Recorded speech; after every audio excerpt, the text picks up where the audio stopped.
Is it just now, is right now the ideal time to go out and buy? Start stockpiling, right? Exactly.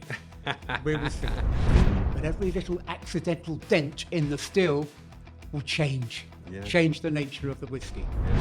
On the Monday, I was a trainee journalist in Fleet Street. Incredible. And thus began a 25-year party.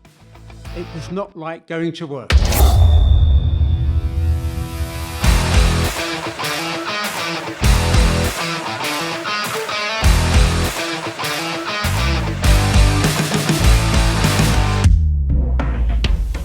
Right, fantastic. So we're here again for episode 2 of Whisky Matters, which is our podcast where we're trying to get a little bit of information from people that we work with, our customers, and other people within the industry. So I'm absolutely blessed today to have Gordon Coxhill here with us. And those of you that know our bottles from Vintage Bottlers and some of the rare cask series that we've bottled so far might recognise the name because Gordon is the brains and the palate behind our tasting notes. So welcome, first of all, Gordon. Thank you very much, Sam. Pleasure to be here. Good stuff. And what I'd really like to start with, because I know you've got an incredibly interesting background. I'd just like to find out a little bit about you and what your sort of career was before you were retired. I was at a good school, embarked on my A-levels for university, when all of a sudden a chance meeting with the careers master in the corridor led to an interview in Fleet Street. Oh, yes. I was 6 years old when I decided to be a journalist. And that's no exaggeration. I remember saying that to my first headmistress at primary school. I went to Fleet Street, took a day off school for the interview. 2 weeks later, I learned I'd got the job. The only thing was I'd forgotten to tell my parents, or indeed the headmaster. So I had a job in Fleet Street at just 18 years old. Wow. I decided to take it. My parents weren't happy. The headmaster was far from happy. But I left school on the Friday. On the Monday, I was a trainee journalist in Fleet Street. Incredible. And thus began a 25-year party. It was not like going to work. I can imagine. At 12:30 on the first day, I looked around the office. There was nobody there. And I said to the London editor, very old boy, "Mr. Sears, where is everybody?" "They're in the pub. Where do you expect them to be?" "In the pub." "Oh, so that's what we do." So off I went with another few youngsters to Peel's Tavern on the corner of Fleet Street and Fetter Lane, had a couple of beers, came home. Sadly, by the end of that first week, I was a very cocky young journalist. I had my beer and I bought my first bottle of whiskey. And I brought it back to the office. I took the top off. I rested my chair back against the wall and I drank. And I drank whiskey. I've seen the movies, I've seen the front page, I've seen Hollywood. That's what journalists did. Yeah, sure. Fortunately, the adult, the grown-up who came into the room was a football reporter, Charlie Holloway, with whom I built up a little relationship in those few days. Yeah. He reached over to my bottle of Bells. He snatched it out of my hand. "You soppy so-and-so." Rammed the stopper back in the bottle. He got a pencil. He put a pencil mark where I drunk to. Yeah. "You'll get that back when you leave the company." I was with that company, which then took me onto the Sunday Post, the Weekly News, and particularly Jackie magazine, the Pop Weekly. Big, 500,000 a week. On the day I left, we had a bit of a farewell party, and I'd forgotten all about my bottle of Bells. And Charlie said, "I've got something for you, Gordon." And he gave it to me. "Oh, Charlie, all these time." He said, "Well, here we are. I told you I'd give it to you back." But the whiskey was a couple of inches below the pencil mark. I said, "Charlie, What's happened to that much? And he, oh, that's the angels portion. But I knew enough then to say, Charlie, the angels portion doesn't come out of the bottle, it comes out of the cask. But that was Fantastic, fantastic. So then, as I say, rock and roll journalism, rock and roll public relations, national newspapers. Yeah. Am I right in saying that you were also a journalist for the NME at some point? 1969. 1969. I joined the NME just as things were beginning to switch from teeny bop over to rock. Jethro Tull, Zeppelin, Floyd, were big. Yeah, and am I right in saying that you got to interview quite a number of these stars? Well, when you think I started in October '64. Yeah. So Beatles, Stones, Dave Clark 5. Yeah. Any number of anybody you care to mention really at that time. Walker Brothers. Scott Walker was a particular favourite of mine. Yeah. Highly intelligent man. Bowie, David Bowie, Mark. Oh wow! But for Bowie, particularly Bowie and Scott Walker, you had to be at your best. I can imagine. You think, right? I'm guys, talking to some intelligent people today. Yeah. Absolutely. Yeah. And what was the relationship like between the press and sort of the stars back then? Was it easy, very easy going? There was all sort mingling. I remember sitting on the stage with Slade one time at a gig in Wolverhampton. Their home. Yeah, their home absolutely. territory. Yeah. And wow. they were a sensational bunch of fellas. Yeah. But I remember thinking, because it was their home crowd, I thought, if Noddy Holder stood up now and said, go and riot at the town hall, 5,000 teenagers would have streamed out of that theatre. Yeah. And rang. The power of a band like that. Yeah, absolutely. Live. Yeah. But they were the Love Affair, Steve Ellis and the Love Affair, Andy Fairweather-Low, Amen Corner. We were the same age, so we became good mates. David Essex. Yeah. Yeah. That's incredible. I mean, listen, I'm a huge music fan, as you know, and we've had some of these conversations before, and I could talk to you all day about the different people that you've interviewed. Well, that's why I said it was a party. Thus, again, it just wasn't like going to work. Yeah. But I remember when I was married, had my first child, and I had a call from the Sun newspaper with whom I was doing a lot of freelance work. Right, yes. And they said, oh, Gordon, sorry it's such short notice. Can you go to Finsbury Astoria tonight and review the Black Sabbath gig? Oh, please. All right, of course, you don't. As a freelance, you don't turn down work. Sure. So, but Gordon, it's too late to get you a ticket, so you'll sit in the orchestra pit. The orchestra pit for Black Sabbath. Yeah. You're inches away from the band. Well, it was not my most enjoyable evening at a gig, and then I went backstage to attempt to interview Ozzy Osbourne and the band. No, not great.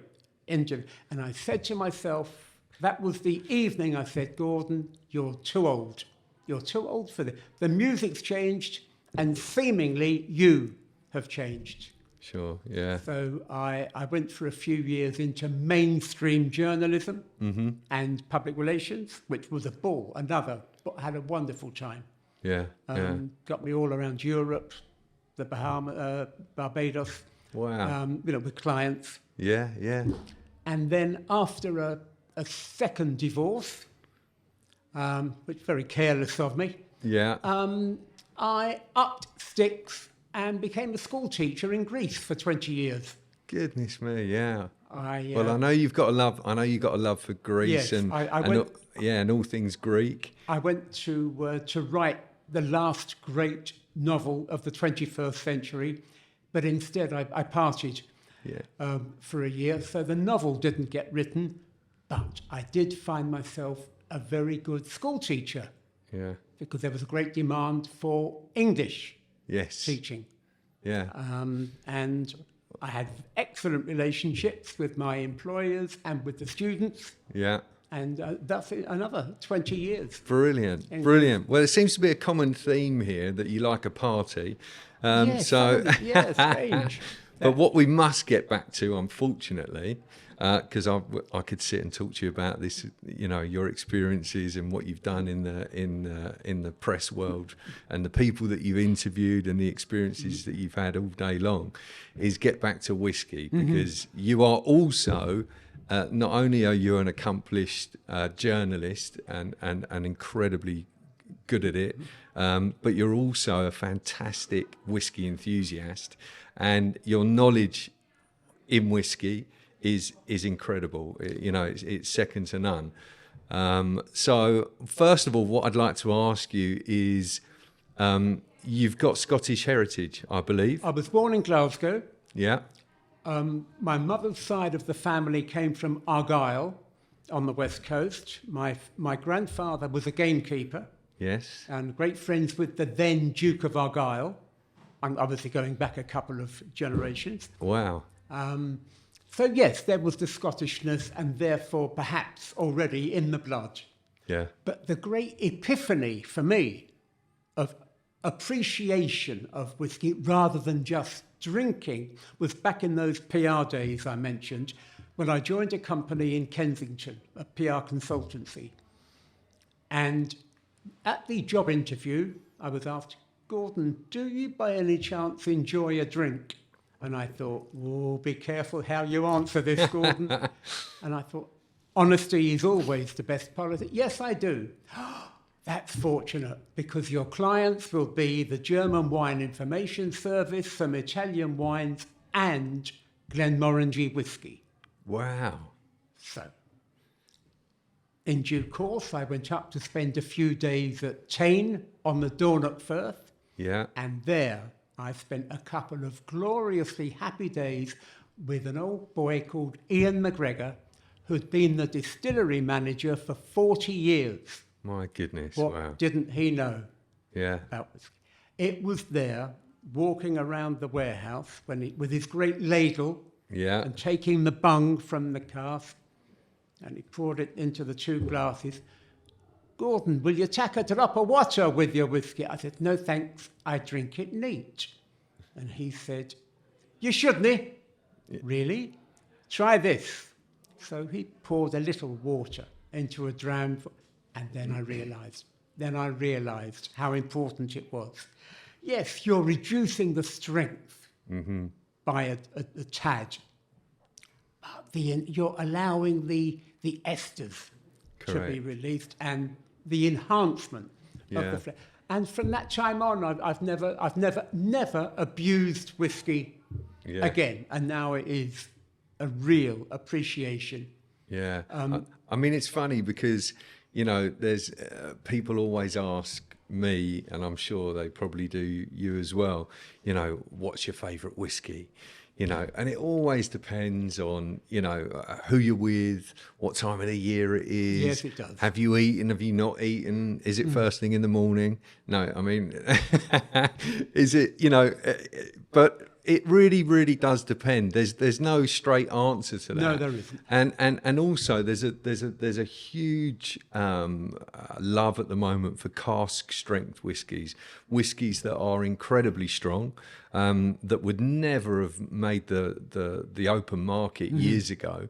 That are now sort of late 50s, early 60% ABV, and what they do allow, I believe, is for the consumer to add water, to their desired preference. To their desired preference, and that can be sometimes the fun of the alchemy of it, of just adding a drop, trying it, adding another couple of drops, trying it again, until you get it to exactly where you want it. Of course, I've discovered that a number of times on the work I've been doing for you on the tasting. With the little water pipette, yes. I could do with another wee drop, or no, that's enough. But what about your preference for favourite brand? I mean, here we have a small, just a tiny selection here, but yes. I don't know, you would know this better than I would, Sam.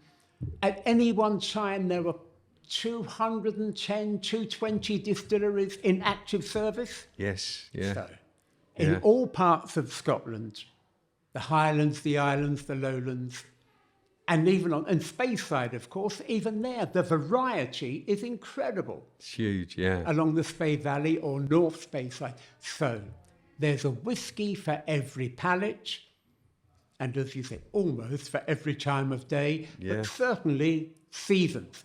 Yes. I mean, of the work I've been doing with you for the past 2 years, I've often written in my tasting notes, this needs a chilly November night. Yeah. Your bottle green leather armchair. Yeah. You know. An open fire. An open fire. Yeah. And then absolutely. this comes into its own. Yeah. This is it. I think you're absolutely right. I think, you know, you're right. There is a whiskey for everybody, and I'm a strong believer in that. You know, we've converted quite a few non-believers in our time on the different whiskey tastings that we've held here. Well, you and I both know. I mean, the mantra is, and it's perfectly true, there is no such thing as a bad malt. Now, there are a tiny handful I would not choose out of preference, because I've got so many others I prefer. But if you were to offer me, and I won't mention brands, but if you were to offer me one of these, I would take it gladly and enjoy it. Yeah, sure. But I would enjoy others much more. Have you found over the years that you've been enjoying whiskey and consuming it, you know, with friends and family and on your own as well, have you found that since they dropped the regulations on how you can mature whiskey, you know, now it's not just virgin oak or ex-sherry or ex-bourbon, now it can be absolutely anything, red wine, port, cognac casks, rum, sauternes, you know, have you found that it's become much more enjoyable, or have you found that it, you know, it's sort of lost its originality? How do you feel about that? Very good question, Sam. At the beginning, and I stand to be corrected here, I think the first time I ever saw that deviation from the tradition was with a Glenmorangie in sherry. And I'm going back many years now. I thought, what are they doing? And I was a purist then. But I have changed my mind over the years.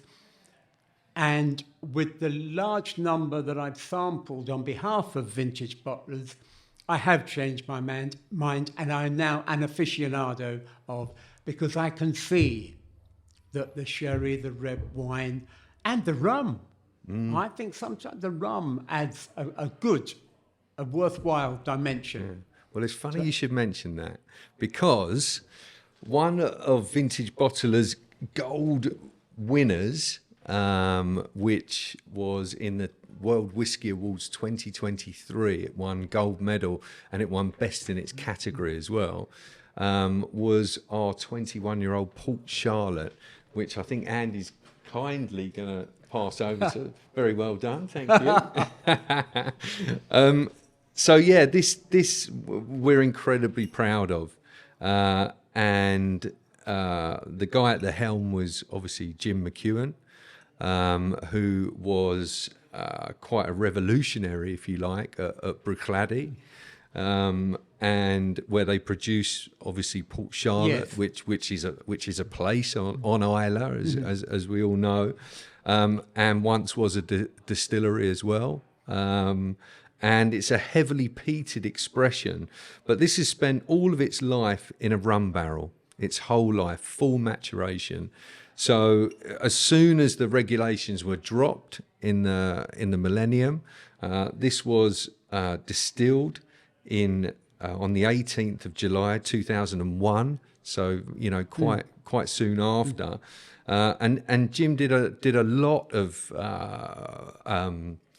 experimental bottlings, you know, with red wine, with port, with all sorts of different casks. But this one, when we came across it, we were just absolutely blown away, because as much as I love all whiskies, there's not any that I dislike. No, but I would say the very, very heavily peated ones are probably not my favourite, if I'm honest.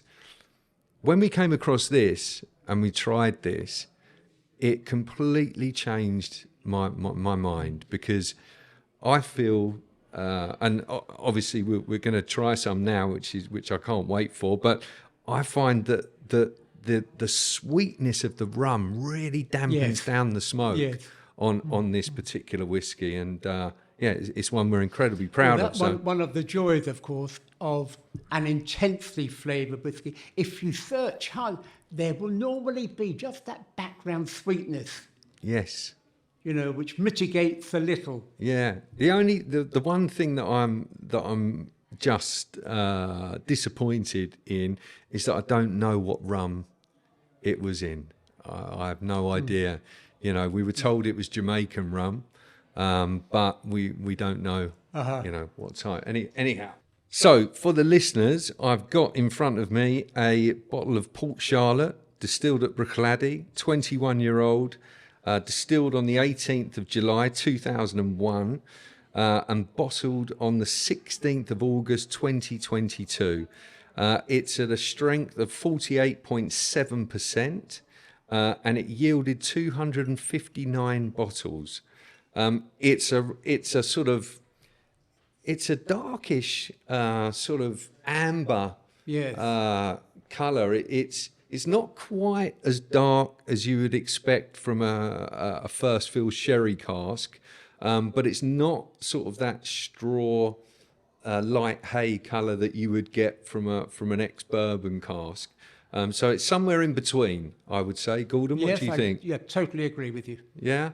So what I'm going to do is I'm going to pour Gordon and I out a generous dram each, and we're going to discuss...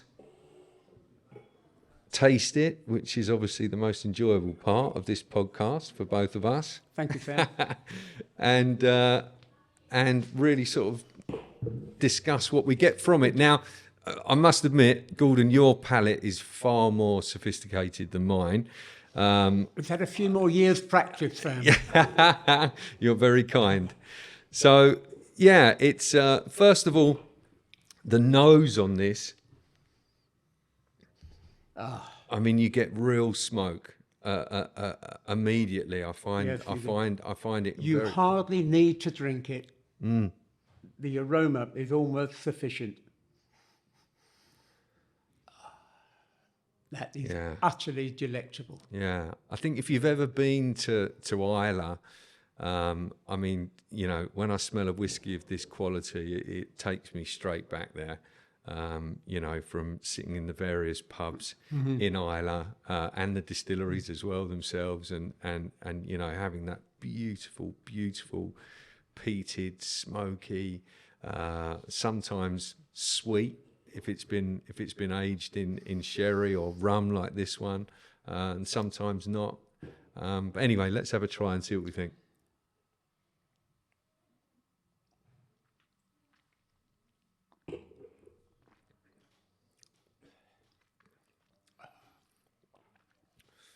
So for me, the nose is far smokier than the palate. I really get the rum coming through, and the finish is. I'm still getting it now. I was going to say it's a very long finish. Yeah. It's from start to finish, as you say, from the colour through the nose, through the palate to the finish. It's absolutely glorious. No wonder it won the prize. Yeah, it's one that we're very, very proud of. And in fact, I believe up until a few weeks ago, this was the only 21-year-old Port Charlotte in the world. Not this particular bottle, but the release as a whole. And I believe there is another one out there now, but it's not. It's been aged in an ex-bourbon cask, and then it's been finished in a red wine cask, I believe. So this one has been aged its full 21 years in the rum barrel, and I think that's what really gives it that potent sweetness, which is incredibly.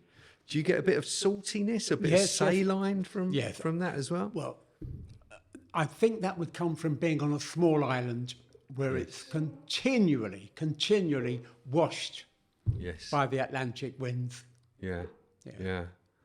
I mean, I'm lucky enough to have been to Islay, but if any of the listeners have never been, I would strongly suggest to go there, even if you're not a real peat lover, sort of peated whiskey lover. It's a fantastic island to go and visit. It's the natural beauty there. Glorious part of the country. Is incredible, and even you can fly over to Islay, but I prefer to take the ferry. It's a couple of hours on the ferry, and it's just you can take in. I went on the ferry, and from Islay, I then took a plank of wood to Jura, a motorised plank of wood. Seriously? To Jura, where I had a tent. I camped on Jura.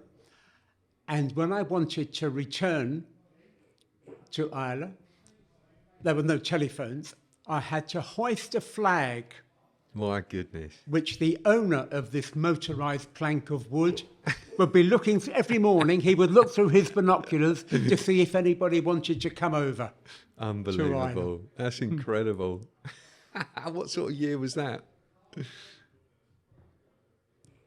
83. 83.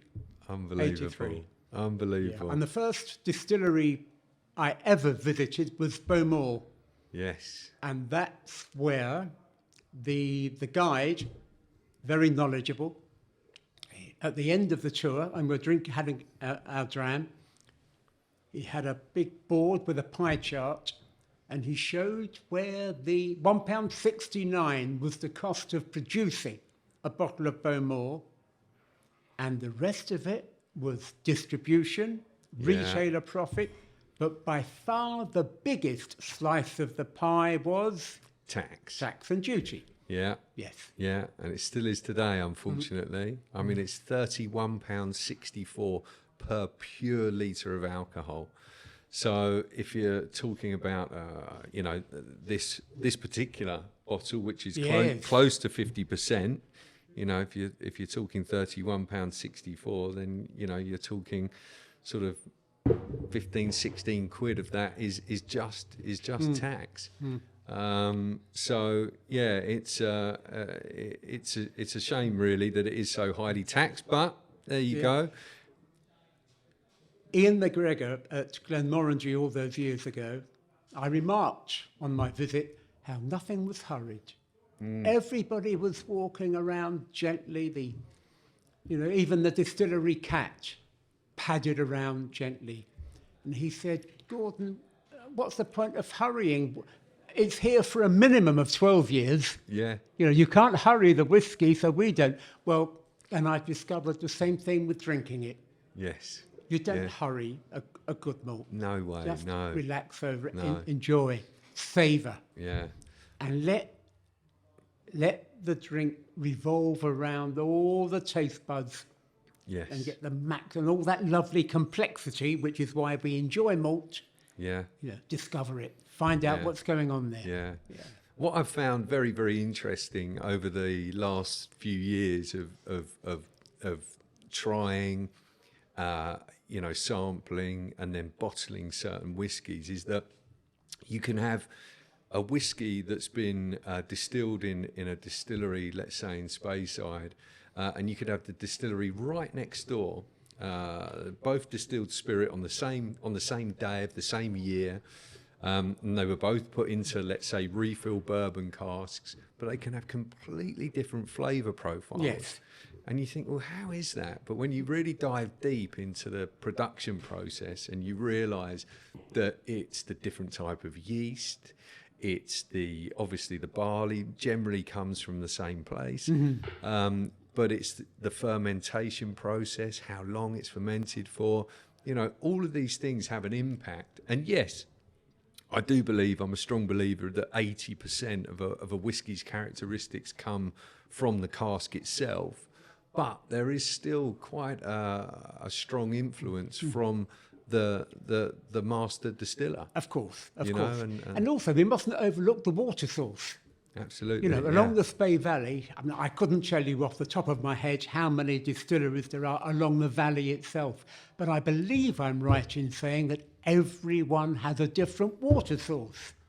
and every one of them tastes different. Yeah, yeah. Yeah, and from one distillery, you could see the pagoda tops of the next. That's right. They're that close together, and yet, as you say, the barley source might be identical. Yeah, The approximate shape of the stills yeah. would deceive the uninitiated, but every little accidental dent in the still will change the nature of the whiskey. Yeah, it's fascinating, isn't it? Absolutely. Yeah. Yeah. Gordon, one thing that I'd love to ask you is, have you got any stories that you're allowed to say? This could be before the watershed on people listening, about somebody famous that you used to work with or you used to be the press for, and are there any stories that you've got that where whiskey's involved as well? Only one springs readily to mind.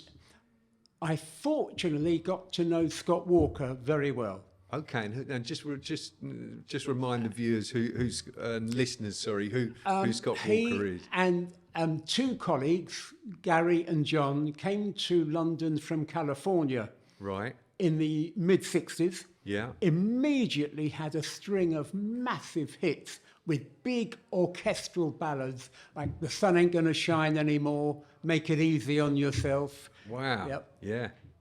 And Scott slowly evolved until he died in 2019 into a real avant-garde. Bowie was a great fan. Brian Eno was a great. Yes. That tells you the performer, the songwriter, the composer he became. But while he was still a balladeer with his great baritone voice, his manager booked him into an end of the pier show at Blackpool on an August bank holiday. This was total anathema to Scott Walker. Yeah. But Not really he his signed the scene. contract. Yeah. I went up, watched the first house, which went well, but at the interval, I went backstage and we drank a little whiskey. Perhaps it wasn't quite so little whiskey. I retook my seat for the second house.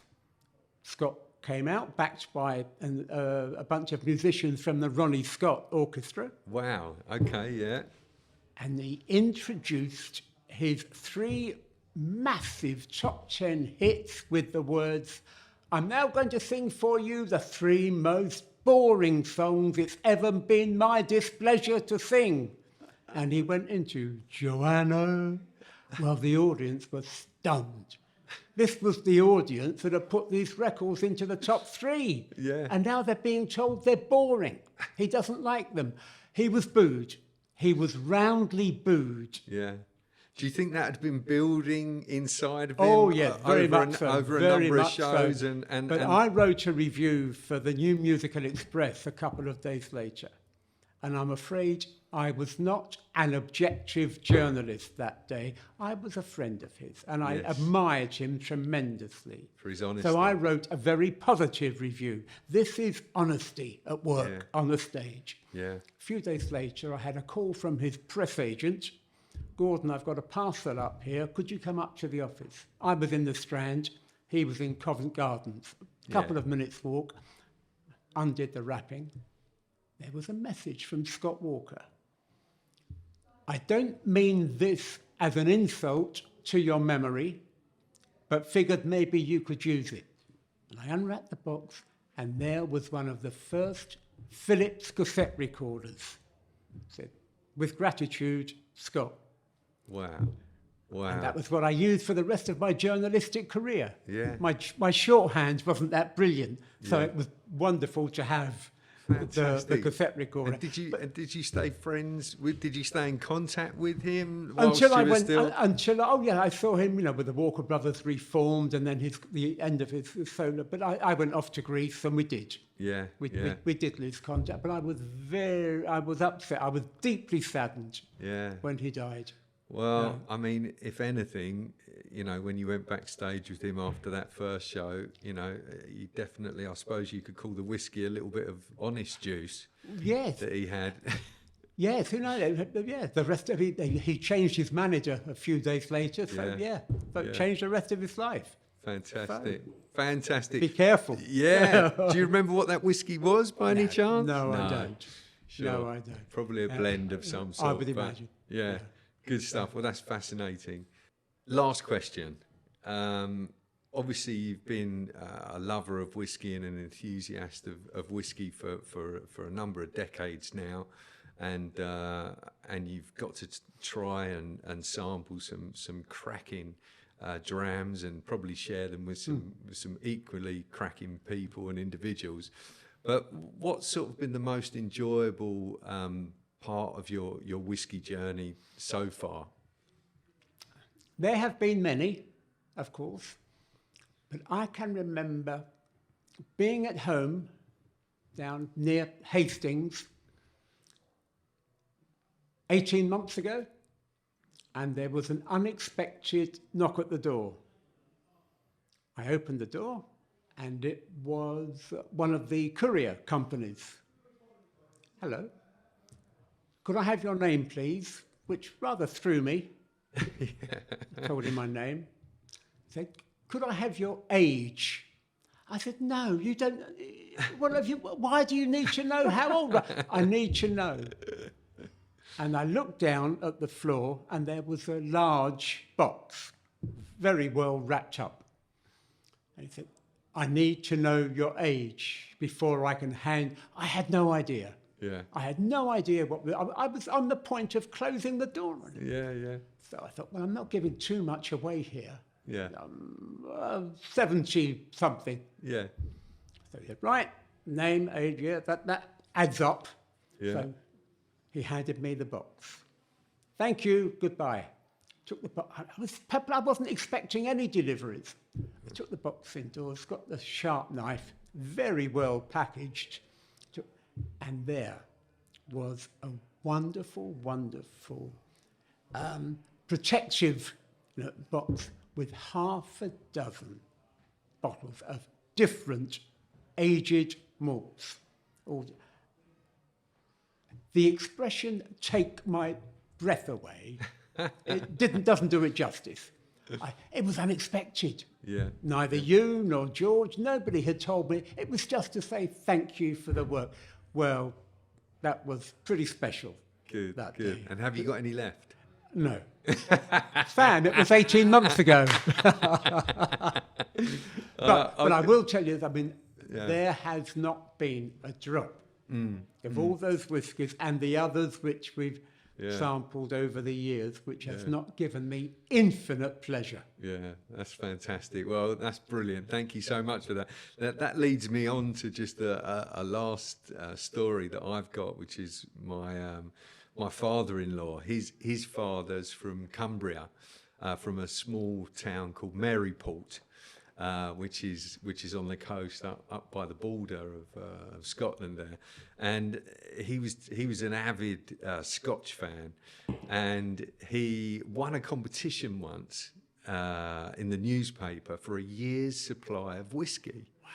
And so he was over the moon, and anyway, a few days later, a parcel turned up, and he opened the parcel, and there were 12 bottles in there, and he rung up the people where it came from, and he said, I've received the gift, thank you very much. And they said, oh, good, I hope you're pleased with it. He said, yeah, but I thought you said you were going to send me a year's supply. So, and good for them, they sent him another 12 bottles. No. Yeah, they did, yeah. Wow. So, what a lovely story. I thought that was hilarious. Oh. Anyhow, listen. Okay, so before we go, for our next guest, have you got a particular question that you'd like to ask them regarding the whiskey industry or their whiskey sort of? Right now, Sam, I'm intrigued by the future of peat. With the climate change controversy. Yes. We know there are, with its great capacity to absorb and store carbon, there will surely come a time in the next 10 years when somebody tries to pass legislation to stop it being dug? And how will that affect particularly Islay whiskies? Very, very good question. Yeah, and I think already there is legislation to eradicate the harvesting of peat in 2033. Really? I think. I don't I know. believe it's been banned as garden compost. You cannot buy Yeah. it in garden I centres think that's anymore. I think that's already happened. Well, surely, Yeah. maybe the quantities aren't sufficient to be a problem for the whisky industry, but it will arise, I'm sure. Or maybe they'll offset their carbon footprint Possibly. some other way. Or is it just now, is right now the ideal time to go out and buy, if you're an aficionado of the Isles, Ardbeg, Lefroy, Brugladdick, Port Charlotte. Yeah. Start stockpiling, right? Exactly. We will see. Well, I think we've got a few of these left. So the Port Charlotte I'm pointing at, listeners. So, by all means. Good question. And I will definitely put it to our next guest. Thank you so much for coming on. It's been fascinating. I could sit and chat to you all day, as you well know. And I'm glad that you are our chief taster, and along with myself, and our expert with regards to our tasting notes, because you can articulate things far better than I can. So thank you very much indeed for all of the support and all of the work that you do for us, and long may it continue, and hopefully we can enjoy a few more drams over Christmas. Sam, wonderful. Absolute pleasure to be here and to have been working with you these past couple of years. And as you say, I look forward to much more of it. Cheers. Cheers to your good health. Santé. Cheers. Thank you for watching the podcast. If you've enjoyed diving into the world of whiskey with us and don't want to miss out on future episodes, hit that subscribe button. By subscribing, you will tell the algorithms you want to be the first to know when we upload new episodes packed full of industry insights, expert interviews, and interesting whiskey discussions. Plus, if you want to be part of the growth of our podcast and help influence which guests we have on, subscribing will help us understand what you want to see and hear. Also, why not join our email list to receive exclusive content, behind-the-scenes sneak peeks, and current bottle and investment opportunities, all straight to your inbox.